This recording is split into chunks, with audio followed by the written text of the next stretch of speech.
Social media किंवा टीव्हीवरच्या बातमीवरून जर समाजामधले लोक हिंदू मुस्लिम एकमेकाच्या समोर येऊन लढणार असतील तर पुढं आपलं काय होणार हा खरा प्रश्न त्याच्याबद्दल आहे.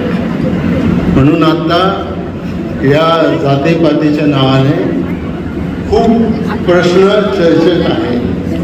त्यामुळे निवडणूक लढवायची असेल तर कृपया सोशल मीडियावर आलेल्या या चुकीच्या गोष्टींवर विश्वास ठेवू नका आणि त्याला उत्तर पण द्यायची गरज नाही. एखादं चुकीचं असेल तर त्याला तुम्ही हे करू शकता, पण असं जातीपातीचं राजकारण होता कामा नये. आज एका बाजूला जरांगे, आज दुसऱ्या बाजूला हाके, तिसऱ्या बाजूला आणखीन कोणीतरी काही ना काहीतरी चालू. आपण राहतोय ना सगळेजण इथं.